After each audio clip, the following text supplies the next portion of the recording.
الله الرحمن الرحيم. الحمد لله رب العالمين، والصلاة والسلام على سيد الأنبياء والمرسلين محمد وآله وأصحابه أجمعين.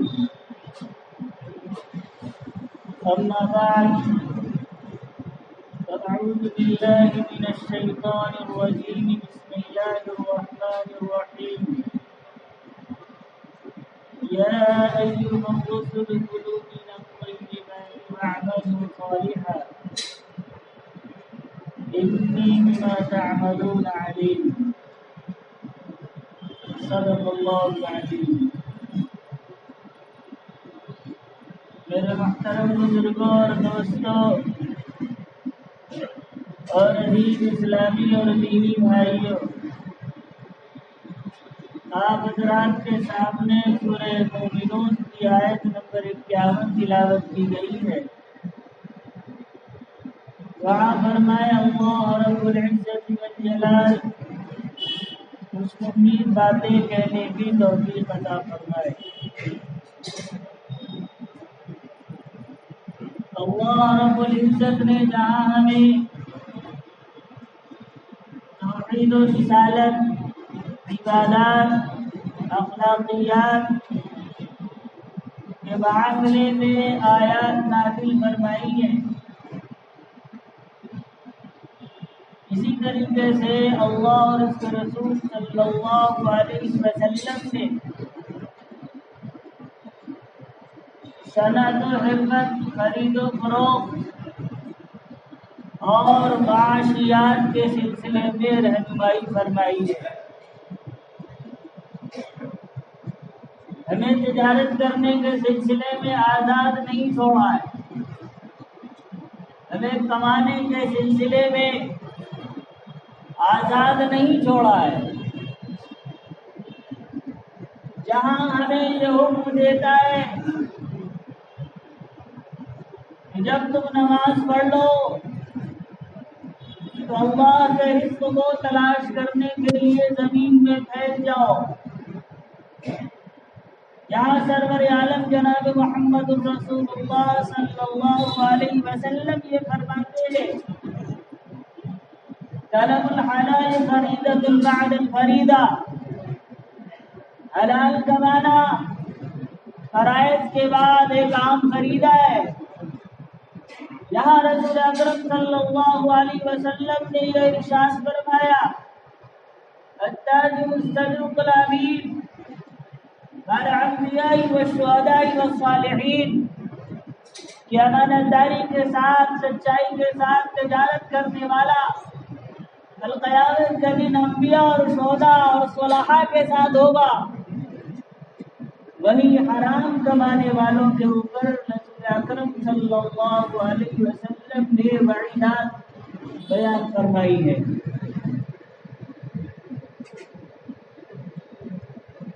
قیامت کے دن اس وقت تک آدمی اللہ رب العزت کے سامنے سے ٹل نہیں سکے گا جب تک اس کا جواب نہ دے دے کہ کہاں سے کمایا ہے، کیسے کمایا ہے اور کہاں خرچ کیا ہے، کیسے خرچ کیا ہے۔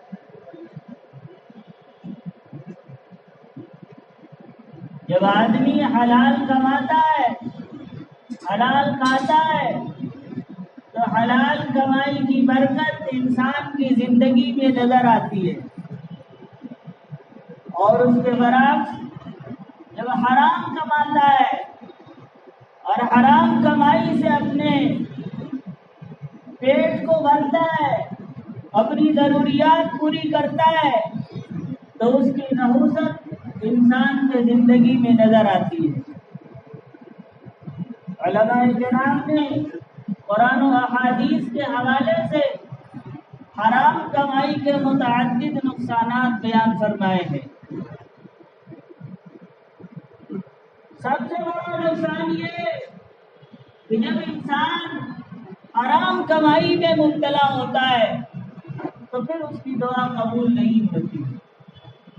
مسلم شریف کی روایت ہے، رسول اکرم صلی اللہ علیہ وسلم نے ارشاد فرمایا، کہ اللہ رب العزت پاک ہے اور پاکیزہ چیزوں کو قبول کرتا ہے. حلال اور پاک چیز اللہ رب العزت کی بارگاہ میں صدقہ کی جائے تو اسے قبول کرتا ہے. اور پھر رسول اکرم صلی اللہ علیہ وسلم نے ارشاد فرمایا کہ اللہ رب العزت نے مومنین کو انہی چیزوں کا حکم دیا ہے جن چیزوں کا حکم اپنے رسولوں کو دیا ہے. پھر رسول اکرم صلی اللہ علیہ وسلم نے سورہ مومنون کی آیت تلاوت فرمائی یا ایھا الرسل کلوا من الطیبات واعملوا صالحا. اے رسولو پاکیزہ رزق کھاؤ، حلال اور طیب رزق کھاؤ، واعملوا صالحا اور نیک عمل کرو. اور پھر رسول اکرم صلی اللہ علیہ وسلم نے دوسری آیت تلاوت فرمائی یا ایھا الذین آمنوا کلوا من طیبات ما رزقناکم. اے ایمان والو پاکیزہ رزق کھاؤ جو ہم نے تمہیں عطا کیا ہے.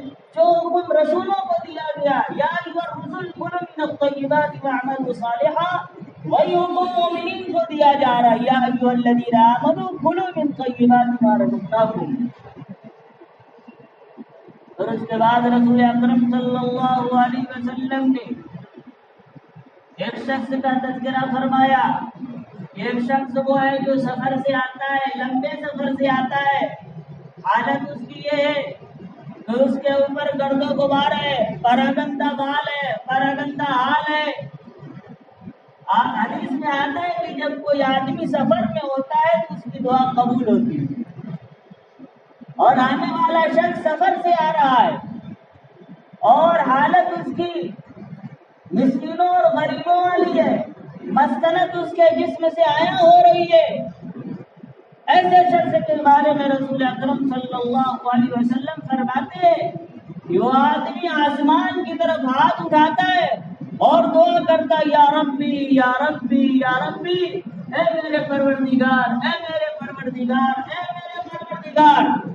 اور عالم یہ ہے کہ مطعمہ حرام، مشربہ حرام، ملبسہ حرام، غذی بالحرام فأنی یستجاب لذلک. اس کا کھانا حرام، اس کا پینا حرام، اس کا لباس حرام، اس کی پرورش حرام سے کی گئی ہے. فأنی یستجاب لذلک. پھر ایسے بندے کی دعا اللہ رب العزت کیوں قبول کرے گا؟ تو پتہ چلا کہ حرام کمائی کا ایک نقصان یہ ہے کہ اللہ رب العزت ایسے شخص کی دعا قبول نہیں کرتا. فضائل اعمال میں حضرت شیخ رحمۃ اللہ علیہ نے ایک واقعہ نقل فرمایا ہے کہ ایک ظالم بادشاہ تھا جس کو حجاج بن یوسف کہا جاتا ہے. اس کے زمانے میں کوفہ میں ایک جماعت تھی، اولیاء اللہ کی، نیک لوگوں کی ایک جماعت تھی. ان کے بارے میں یہ مشہور تھا کہ اگر کوئی حاکم مسلط ہوتا ہے اور یہ لوگ اس کے خلاف بد دعا کر دیتے ہیں تو وہ ہلاک و برباد ہو جاتا ہے. پھر حجاج بن یوسف نے ایک لمبی چوڑی دعوت کی اور سے لوگوں کو اس میں مدعو کیا اور اس میں مخصوص کوفہ کی جماعت کو بھی دعوت دی. اور جب سب لوگ کھانے سے فارغ ہو گئے اور یہ جماعت جو کوفہ سے آئی تھی یہ بھی کھانا کھا کر فارغ ہو گئی تو حجاج بن یوسف نے کہا اب مجھے اس جماعت کے بارے میں کوئی ڈر نہیں ہے کیونکہ ہم نے ان کے پیٹ میں حرام لقمہ ڈال دیا ہے، اب ان کی دعا قبول نہیں ہوگی. پتہ چلا کہ حرام لقمہ کھانے سے اللہ رب العزت کی بارگاہ میں ہماری دعائیں قبول نہیں ہوتی.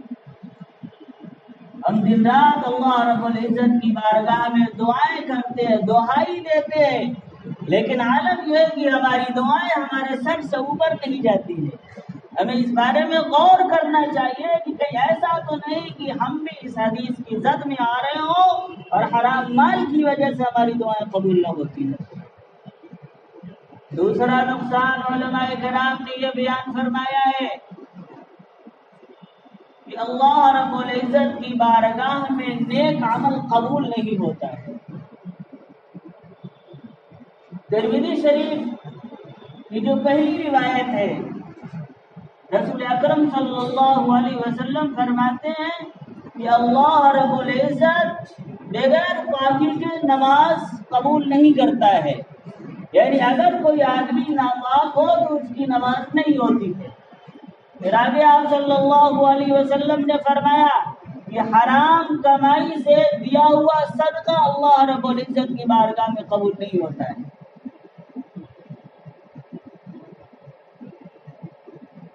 ایک حدیث میں رسول اکرم صلی اللہ علیہ وسلم نے فرمایا من اشترى ثوبا ب10 دراهم،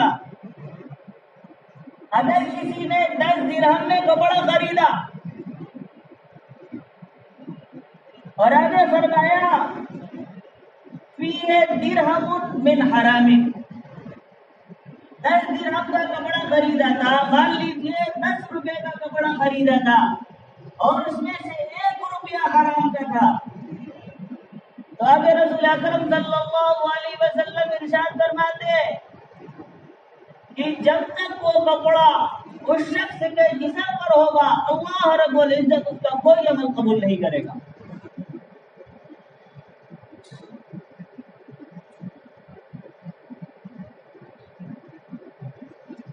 اور اس روایت کے راوی حضرت عبداللہ بن عمر رضی اللہ تعالی عنہ، جب وہ یہ حدیث بیان کر دیے تو حدیث بیان کرنے کے بعد ادخل اصبعیہ فی اذنیہ، اس نے حضرت عبداللہ بن عمر نے اپنی دونوں انگلیوں کو اس طریقے سے کان میں داخل فرما لیا اور اس کے بعد فرماتے ثم إن لم يكن النبي صلی اللہ علیہ وسلم سمعته يقول، اگر میں نے یہ بات نبی اکرم صلی اللہ علیہ وسلم سے نہ سنی ہو اور بغیر سنے ہوئے میں نے بیان کر دیا تو میرے دونوں کان بہرے ہو جائیں۔ اتنی اہم بات حضرت عبداللہ بن عمر رسول اکرم صلی اللہ علیہ وسلم کے حوالے سے نقل کرتے ہیں کہ اگر 1 درہم بھی اس میں شریک ہو گیا اور وہ کپڑا آپ نے خریدا ہے اور اس کپڑے کو آپ نے پہن رکھا ہے تو جب تک کپڑا آپ کے جسم پہ ہے کوئی عمل اللہ رب العزت کی بارگاہ میں قبول نہیں ہوگا۔ اور ایک اور روایت رسول اکرم صلی اللہ علیہ وسلم کی ہے، آپ نے فرمایا والذی نفس محمد بیدہ، قسم اس ذات کی کہ جس کے قبضے میں محمد رسول اللہ کی جان ہے، آپ نے قسم کھا کر یہ بات ارشاد فرمائی ان العبد لا يقذف اللقمة الحرام في جوفه، آدمی اگر اپنے پیٹ میں اپنے منہ کے اندر کوئی ایک حرام کا لقمہ ڈالتا ہے ما يتقبل منه عمل 40 یوما، اور دوسری روایت میں صلاۃ 40 یوما، ایک لقمہ اگر پیٹ میں حرام کا چلا گیا تو 40 دن تک کوئی عمل اللہ رب العزت کی بارگاہ میں قبول نہیں ہوتا ہے۔ تو علماء کرام نے جو دوسرا نقصان بیان فرمایا ہے وہ یہ ہے کہ جب آدمی حرام مال کھاتا ہے تو اللہ رب العزت کی بارگاہ میں کوئی عمل قبول نہیں ہوتا ہے۔ اور تیسرا نقصان یہ ہے کہ انسان کے زندگی میں بے برکتی آ جاتی ہے، اس کے کاروبار میں بے برکتی آ جاتی ہے، اس کے رزق اور مال میں بے برکتی آ جاتی ہے۔ حضرت عبداللہ بن مسعود رضی اللہ تعالی عنہ بیان فرماتے کہ رسول اکرم صلی اللہ علیہ وسلم نے ارشاد فرمایا جو کوئی حرام کمائے اور پھر حرام میں سے صدقہ کرے اللہ رب العزت اس صدقے کو قبول نہیں فرماتا ہے، اور پھر فرمایا کہ اگر کوئی خرچ کرے تو اس خرچ میں اللہ رب العزت بے برکتی ڈال دیتا ہے، اور پھر آگے فرمایا اگر یہ مر جائے اور مرنے کے بعد جو ترکہ چھوڑے جو مال چھوڑے تو مال نہیں ہوگا، حقیقت میں آگ کا جہنم کا انگارہ ہوگا۔ تو بے برکتی نازل ہو جاتی ہے، پھر انسان کا مال زیادہ ہوتا ہے اس میں برکت نہیں ہوتی، اور بے برکتی کی بہت سی صورتیں ہو سکتی ہے۔ ایک صورت یہ کہ پورا مال ہلاک و برباد ہو جائے، آدمی صاحب ثروت ہوتا ہے، بڑا مالدار ہوتا ہے، ارب پتی اور کروڑ پتی ہوتا ہے، سود کے ذریعے کاروبار کرتا ہے، جوا اور سٹا کرتا کھیلتا ہے، حرام کی آمیزی اس میں ہوتی ہے، اور پھر نتیجہ یہ نکلتا ہے کہ ایک دن آدمی دیوالیہ ہو جاتا ہے۔ بہت سے لوگوں کی مثالیں آپ کے سامنے ہوں گی کہ ایک زمانے میں وہ صاحب ثروت تھے، بڑے مالدار تھے، لوگ ان کے سامنے جھک جھک کے سلامی کیا کرتے تھے، لیکن پھر ایک وقت آیا کہ وہ آج روڈ پہ ٹہل رہے ہیں، بھیک مانگ رہے ہیں۔ یہ بے برکتی ہے حرام کمائی کی۔